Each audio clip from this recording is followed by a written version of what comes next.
Good morning from the Philippines. Shabbat Shalom from Flybyte Shalom. I'll just do a quick pan here and let you see. I found a place about 5 kilometers, 3.5 miles from where I stay. I'm up in the hills and the mountains, so I don't get to see this very often.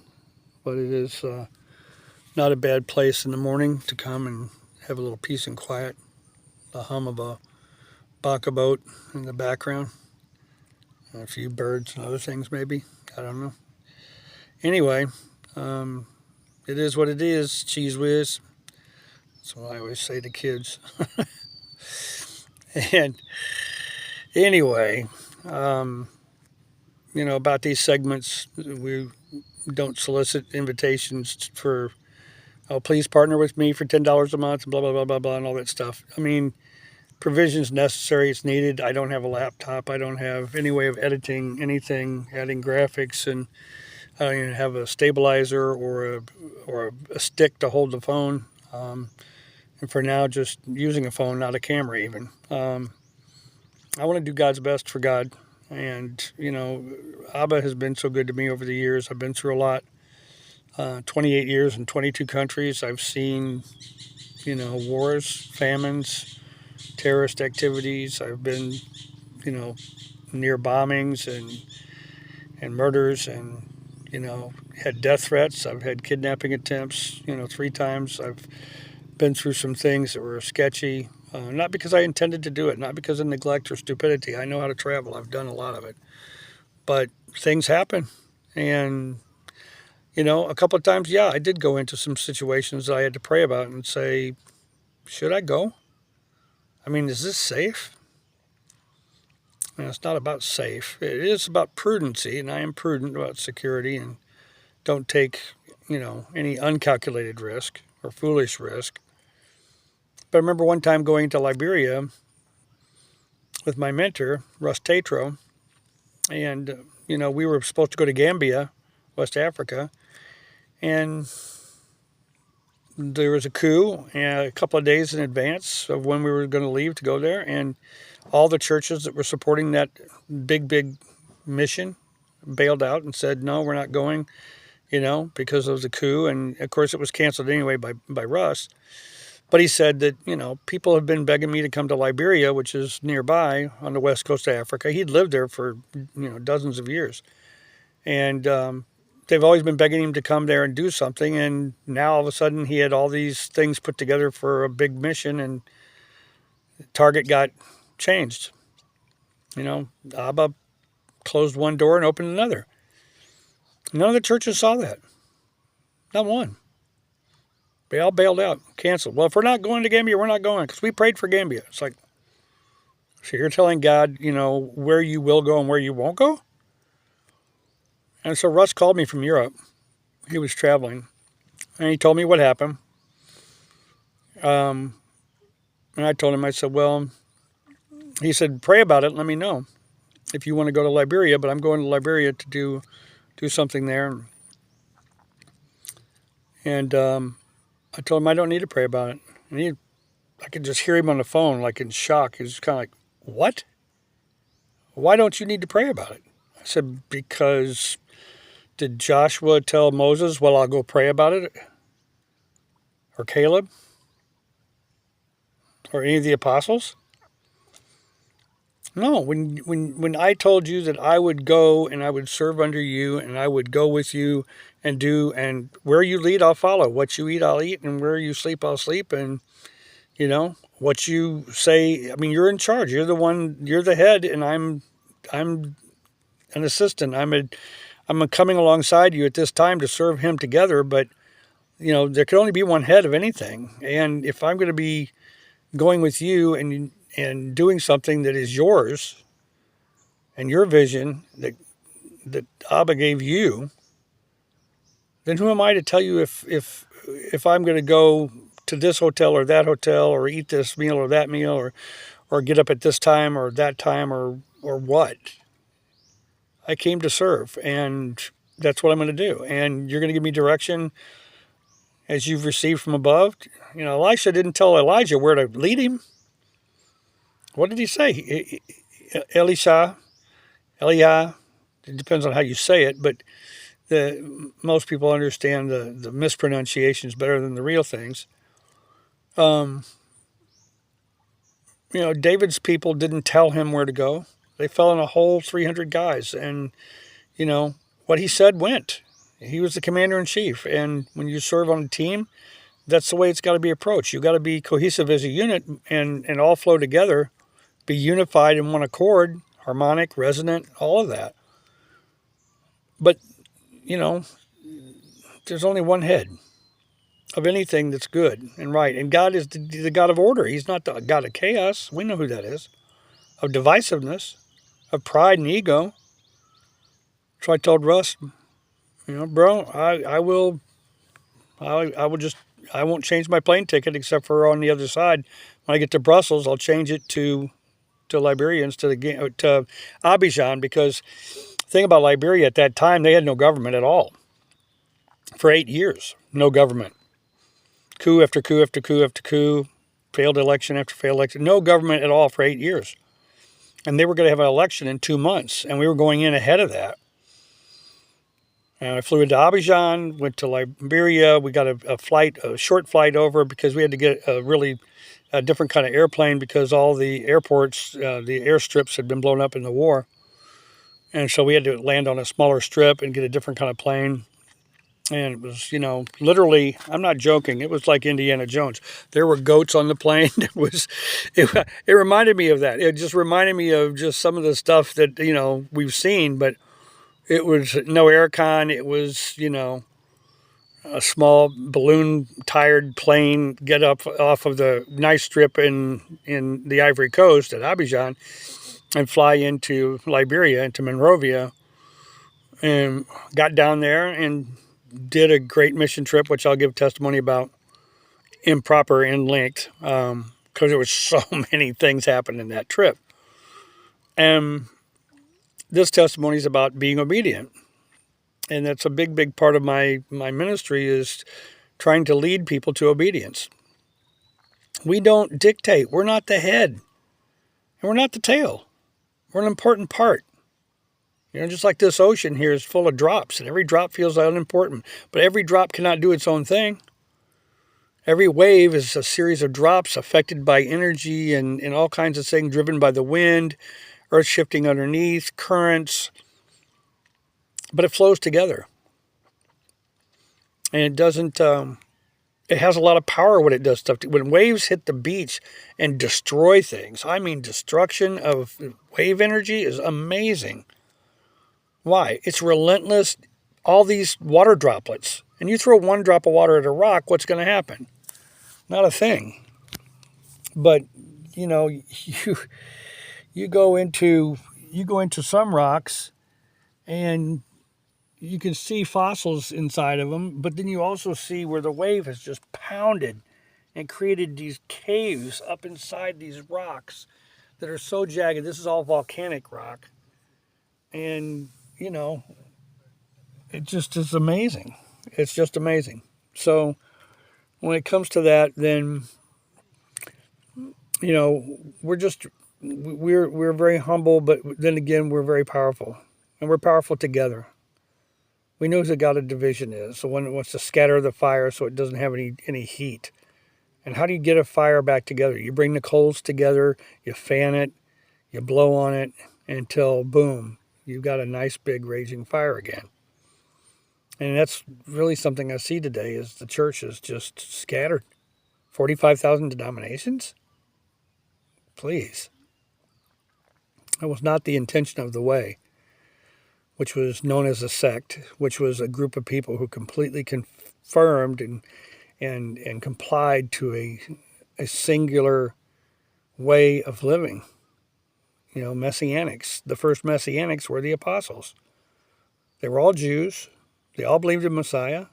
They saw him, his ministry, and were chosen by him, and they knew he rose from the dead, and he appeared to them for 40 days, and how did they live?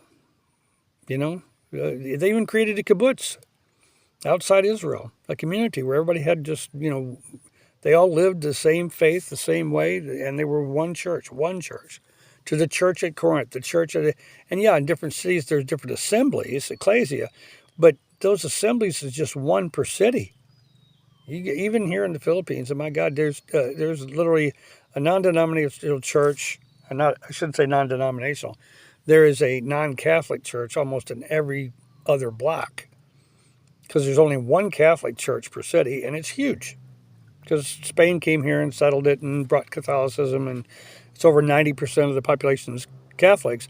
The remaining 5% that are Muslims leaves about 3% non-Catholic believers in Messiah, and of those, less than 1/10 of 1% believe in Messiah as Messiah was. When it comes to even in him being the Messiah, the way that he was, not the Romanized version, which is mistaught by the great apostasy of the 4th century. And so, what about those 3%, the 1/10 of 1%? They're scattered. They're scattered I've not met hardly anybody except for online in this country, and I've met quite a few online in this country that are Torah observant, but they live like Messiah, and they believe that he said, follow me. If you love me, follow my commandments, and if you say you love me and you don't follow my commandments, you're a liar. Those two statements, just those two alone that Messiah made, should shatter every resistance to anything except for living the way he lived. Doing what he did, eating what he ate.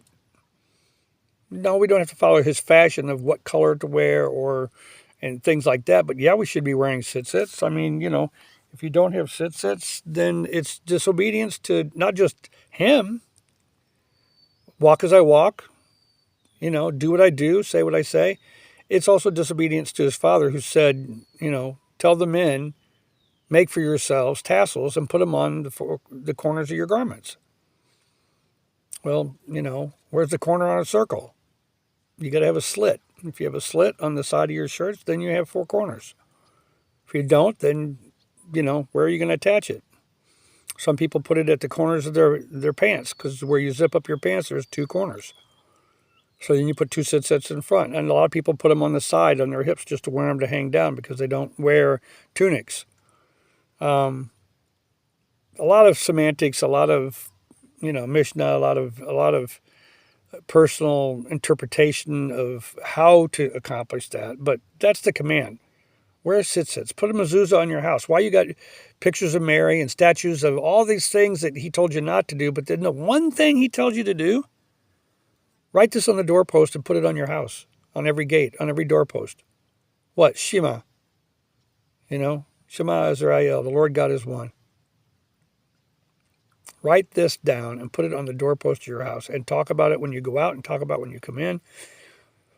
A lot of people do traditions like, kissing it or whatever, but the thing is, you have all these decorations all over the place in your house, and then you don't have the one thing he said to do.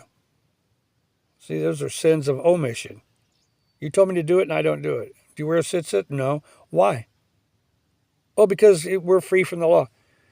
Really? We're free to commit adultery and murder and, we obey the 10 commandments, the Catholics. We obey the 10 commandments. What about the 4th? No. So obedience is a big topic, and it's a long topic, and I could go on for hours on this. But when it comes to being obedient, we don't have to know everything in advance. And so I repented of my disobedience about the podcast. He led me to do it. He confirmed it in September last year. Absolutely, beyond shadow of a doubt, I am supposed to do this. And then I got some equipment to do it. Got a condenser mic with a mixer and even a ring light, and bought some curtains. I had a donation for that and to get ready. And then right when the day I got the last piece put together and got ready to do it was the earthquake, September 30th. It was a 8.0 magnitude, but it was a 6.9 intensity. And I mean, everything was destroyed, everything. I mean, it was just a mess.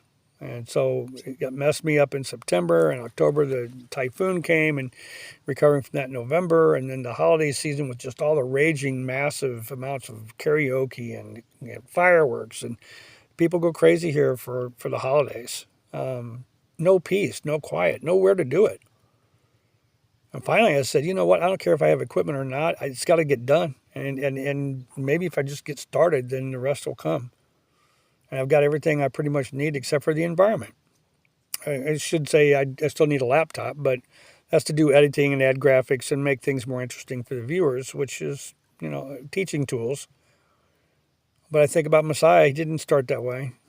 He just step up on a rock, get up on a hill, walk by the seashore, and talk to people. And now we have this.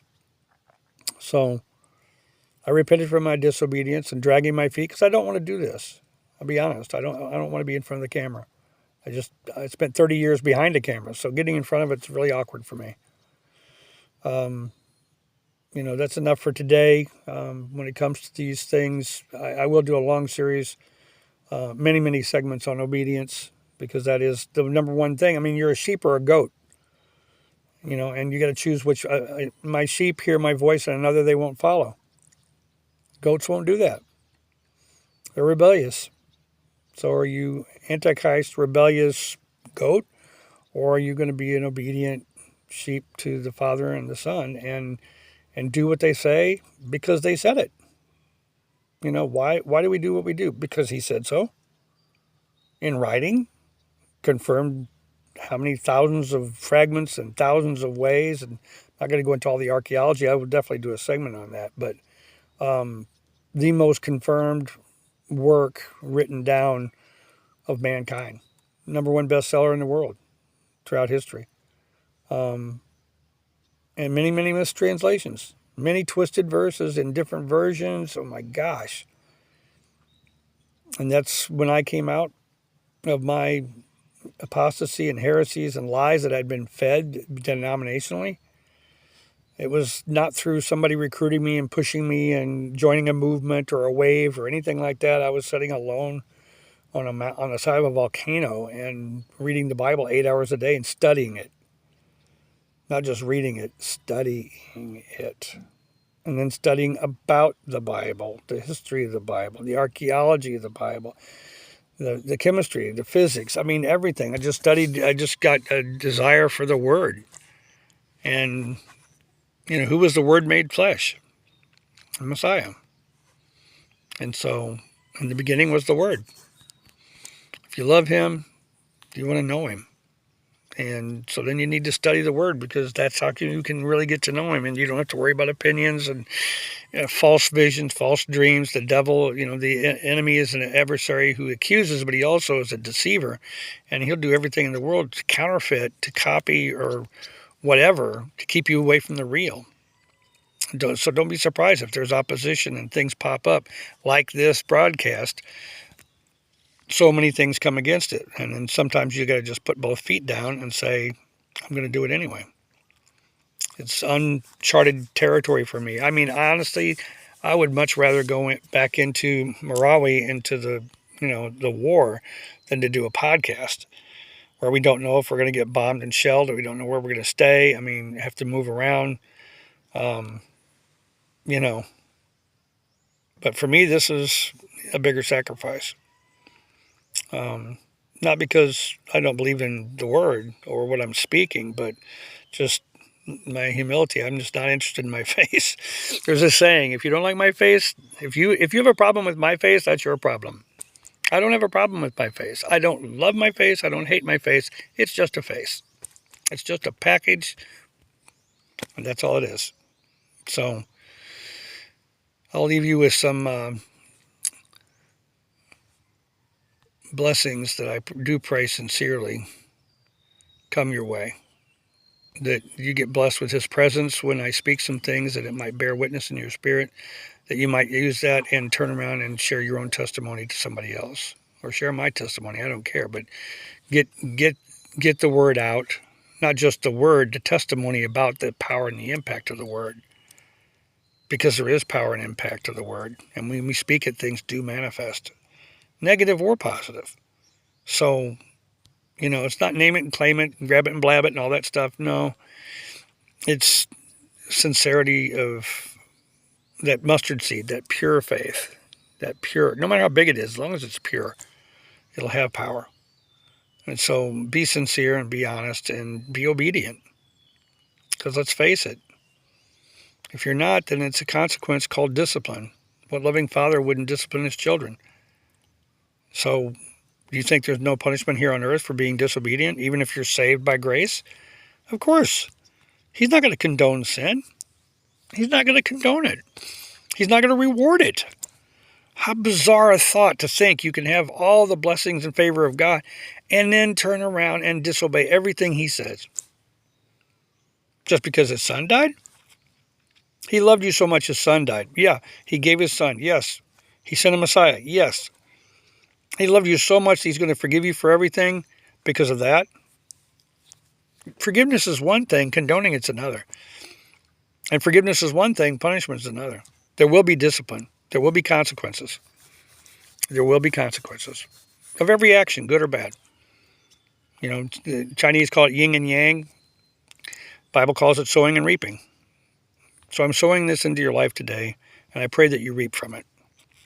I'm not, like I said, I'm not doing this for stars and blah, blah, blah, blah, blah. So if you subscribe, that's wonderful. Love you for it. Thank you. If you share it, that's wonderful. Love you for it. Thank you.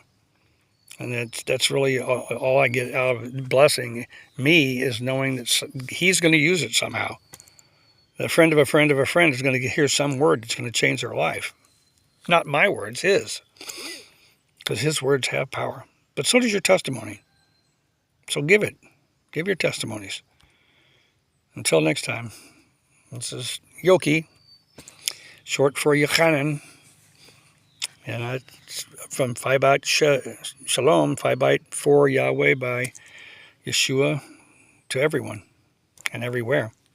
FYBYTE is initials, not a name.